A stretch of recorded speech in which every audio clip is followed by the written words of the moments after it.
Hello, everyone. Welcome back to the Evermary Tribe channel.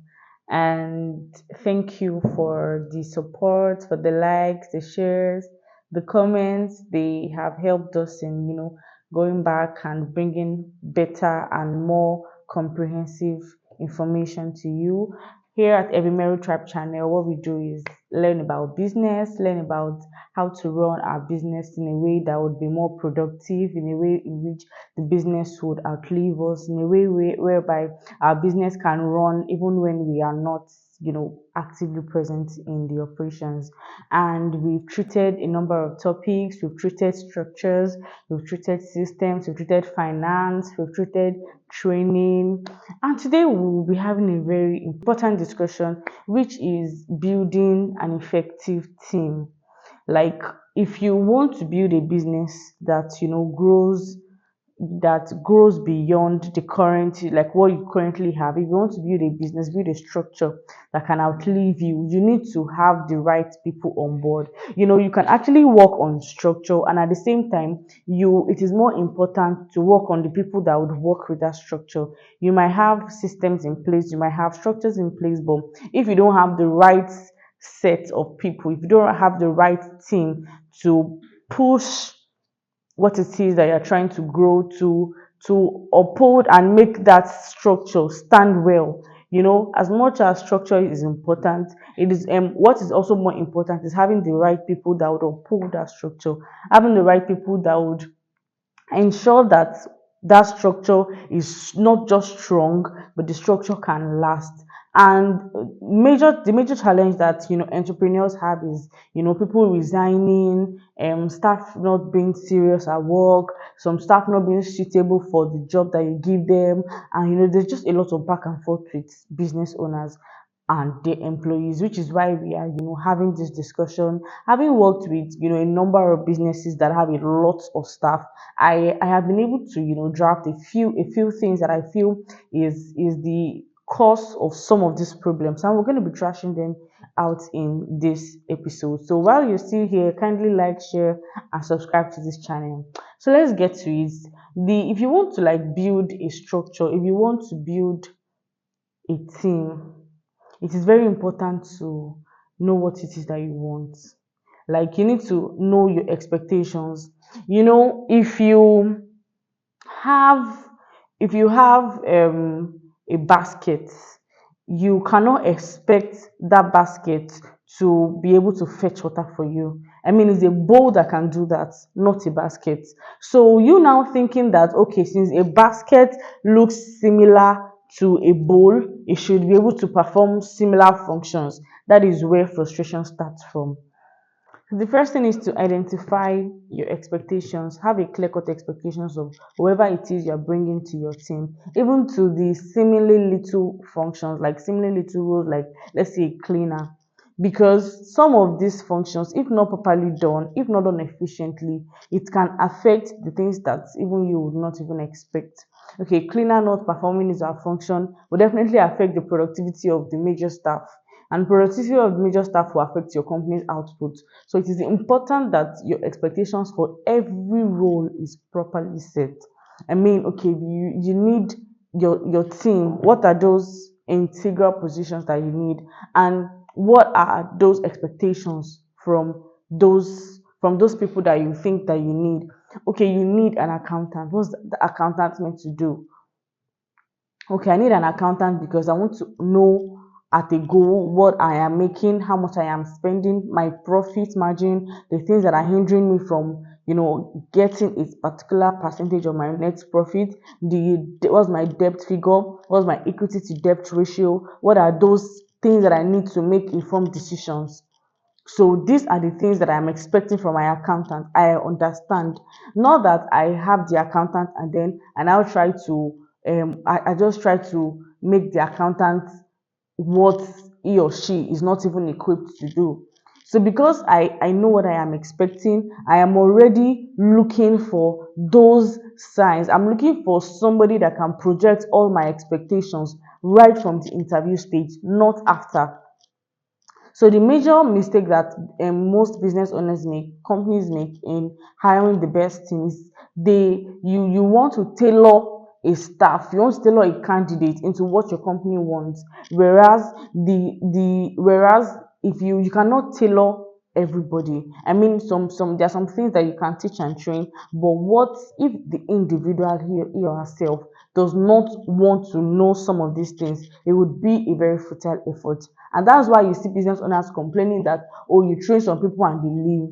That's because they don't find themselves like your company is not aligning what they do with your business, what they do with your brand, what they do at your company is not aligning with their own personal goals. So you don't employ people and then try to tailor them into what it is that you're expecting. You ensure that, okay, from the interview stage, you have seen the signs, you've asked some questions, they've projected enough reasons as to why they are fit into what it is that you're expecting from that role. Now, when hiring and all of that, it is important to keep sentiments and emotions aside, because a person might look suitable for the role, but it is the role that should dictate the candidate, not your feelings towards the person. For instance, okay, a secretary. Okay, you need someone that looks presentable, right? Quite all right, very valid.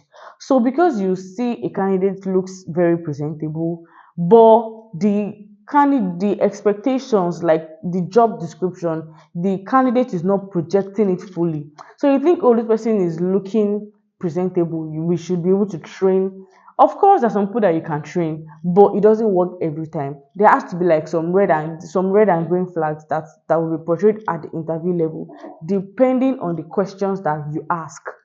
These are the factors that would influence your decision in building your team. So identify your expectations from every staff. Identify what you expect them to do.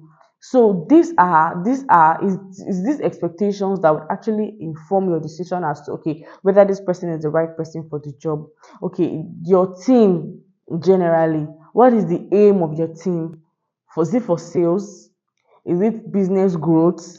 Is it representation? Because, for instance, now let's say you have a manager, a director, a supervisor. That person that should fit into that role should be someone that can represent you as the business owner. If you project confidence, if you project audacity, if you project excellence, the person that should be hired for that role should not be anything less than what it is that you project. Because your staff is a representation of your values, your company's values, even you yourself. It's a representation of what you are projecting, or what you are projected to your business. So that's why it is important that your expectations are properly set. Somebody might be academically fit for a role, but experience wise, because there are some businesses that, okay, you might have the academic qualification, but you need experience to navigate in that field. You need experience to navigate in that position. There are some positions like that. So all these things should be put into consideration at the ground level. So representation, is it sales? Okay, I want my marketing team to exude so much audacity that people want to patronize me, leading to more sales. So if you don't have a clear cut expectation, that is the beginning of frustration, because you just have people that you are paying, but they are not delivering on what it is that you're expecting them to do. And most times, people make the mistake of not even knowing what they want. That's why before you even hire somebody, like, you have to first acknowledge, establish what it is that your business needs at that stage, at that particular period, at that time.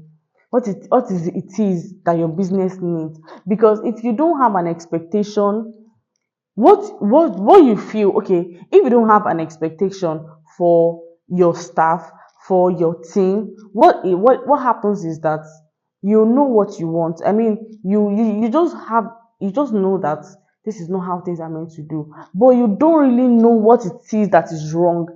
So you yourself, you are confused. Even the staff that you employed, they are just also trying their best, but because both of you are confused, they don't know what it is you expect from them. You yourself, you are not sure what it is that you expect from them. So it brings so much frustration. They are not fulfilled at what they are doing, so they would leave. Imagine you have a sales target of 10 million naira in a month, and you are the only one running and striving to make that sales, and you have not informed the team that you have put together. Because you have not made it that target, you would be getting frustrated, angry, sad as to, okay, why are you the only one trying to get this target and your team are not doing that? But they also would be frustrated that you are angry at them, they are scared to approach you, and at the same time they don't know what it is that you expect from them. So it breeds so much frustration between both parties. There's conflict, people leave, people come, and they go again. So the second thing is evaluate your current structure. I understand that you might have the best of minds and they would still not stay.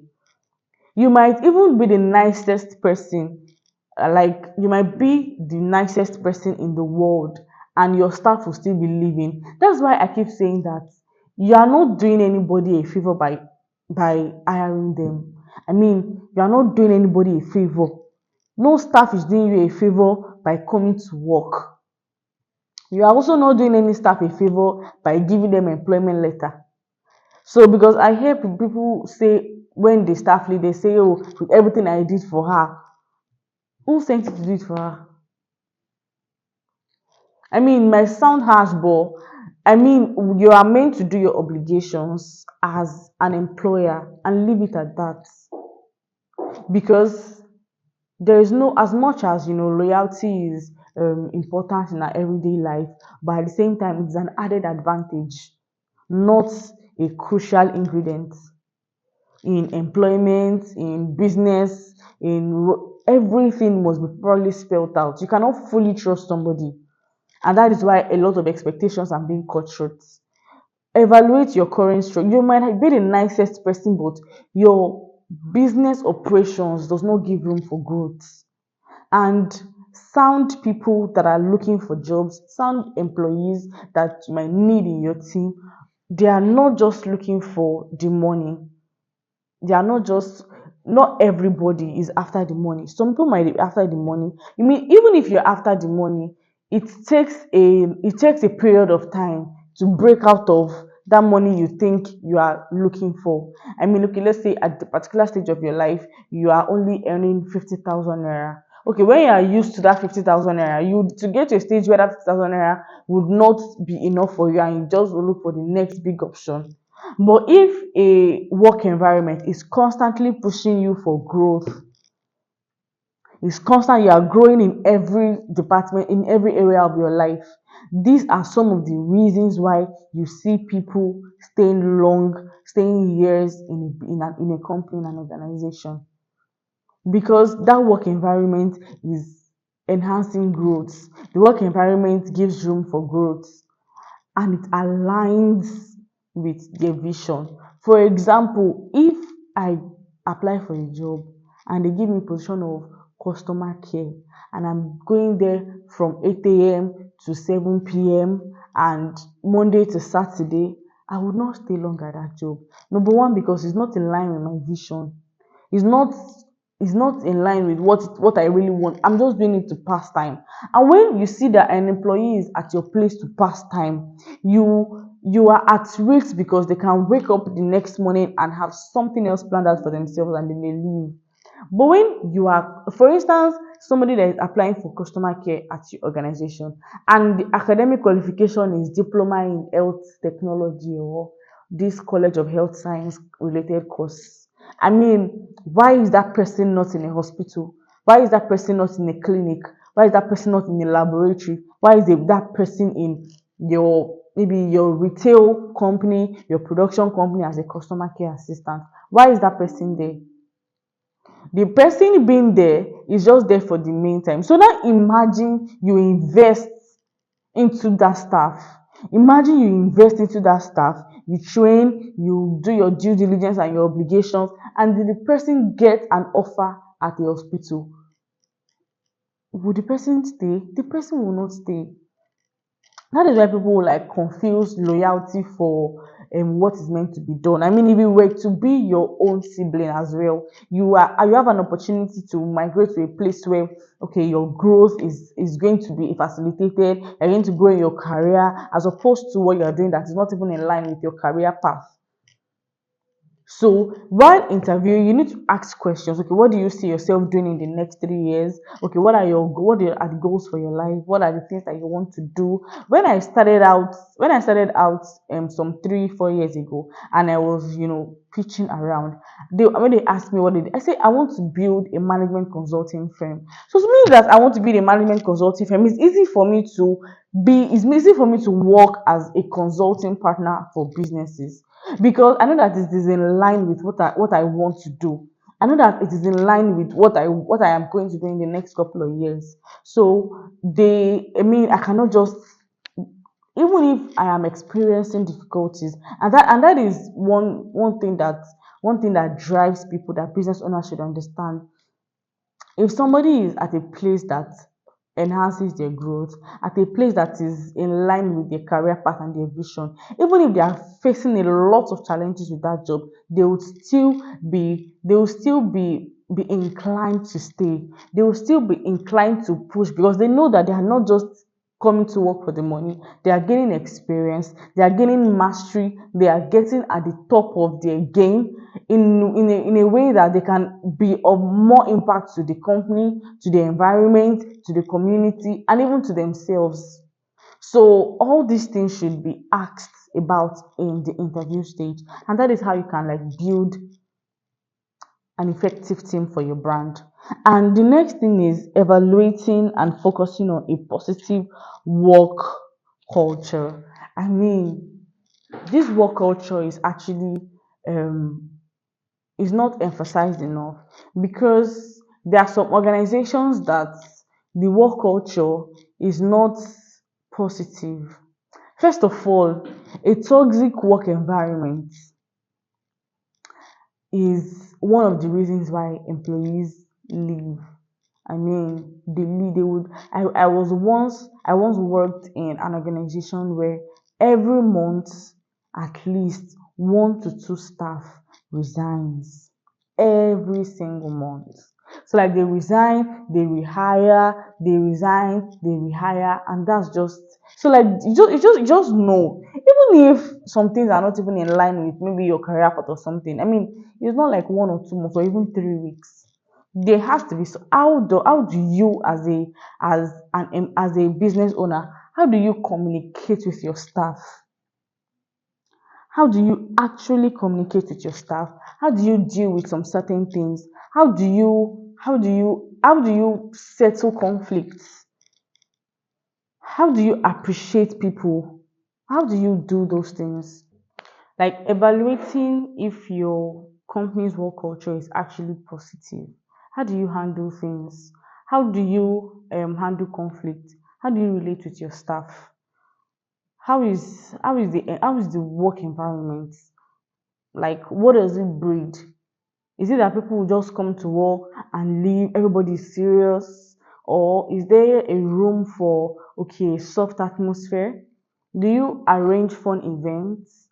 Is it that when your staff do bad, like when they maybe make a mistake or when they do something that is not totally right, you chastise them? When they do something wrong, what do you do? How do you do it? Do you just like, when you're chastising them, you chastise them, is it just with mouth or you even penalize them? When you're appreciating them, is it that you just say, okay, you guys have done well and that's all?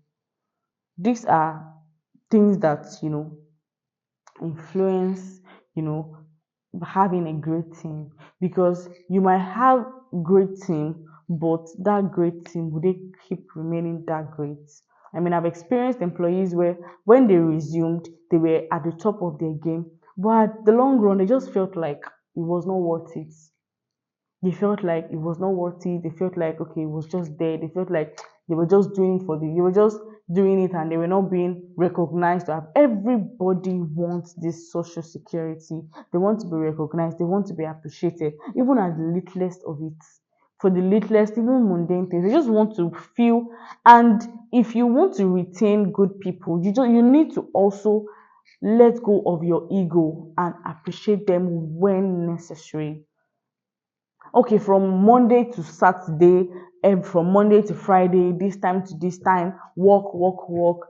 How many fun events do you have in a year? Some people don't have at all. At least one to two compensations. Why do you think bankers, with all the stress that they go through, they spend years in the bank that they are working? Most of them go up the ladder. Why do you think so? It is because, okay, there are some cultures, there are some environments, there are some things that aligns with their growth, that aligns with their goals, and also it is positive. They can deal with it, they can manage it. Even if there are difficulties, they are still inclined to push, to gain mastery, to gain experience. Well, do people want to gain mastery at your kind of organization? That is one question you should ask yourself. And next thing is leaving room for professional development. I mean, somebody has been, when I want to hire accountants, I ask them, okay, what's your qualification? If it's a HND or BSS, okay, do you want to write ICANN? Do you want to write ANAN? What certifications are you pursuing? Because we are in an environment, a community that people glorify certifications, and also apart from the certificate, it adds to your mastery, and it's one of the biggest things in the field. Then so you have to ask them these questions. Okay, if you are a banker, do you want to write something? Do you want to write a book? Are you into, if you have maybe a tech specialist, okay, do you want to take on more courses? If their job is hindering them from growing professionally, they don't, if they have goals for themselves, they don't even mind quitting that job to pursue their professional development. So why not just give them a balance? When employees are working in a place where there is hardly a work-life balance, they are fatigued, they are worked out, and it can lead to them just leaving and to leave your structure wobbling and weak. So the last thing is, engage and have a relationship with all your team members. I know of a staff that I know of a business owner that has a personal relationship with all of his staff. I mean, no one is saying you should take it a step further or be intimate with them. It's just knowing, okay, what some people can do. Like if you have a relationship with them, you get to okay, get a hint of what they really are about apart from work. So there are some tasks that you might want to give some people, and it takes you having a relationship with them for you to fully understand what it is that they can handle apart from work. Some people might be academically sound, but they are not leaders. Now imagine you put them, because of the academic qualification and the experience, you put them in a leadership role and they are not doing well, you are frustrated. Because first of all, the person is academically sound but does not have leadership qualities to lead the team. So you are frustrated, the team members are frustrated, even the person himself is frustrated, and it can just lead to an inefficient team. So having a relationship with your team members is also very, very crucial. Let me know if you're having any other issues with building a team, staffing and employment, and we'll either talk about it in the next video or would have a conversation around it. Thank you again for watching this channel. Kindly like, share, and subscribe to this channel. My name is Blessing Atonda, and this is the Every Tribe channel. Thank you.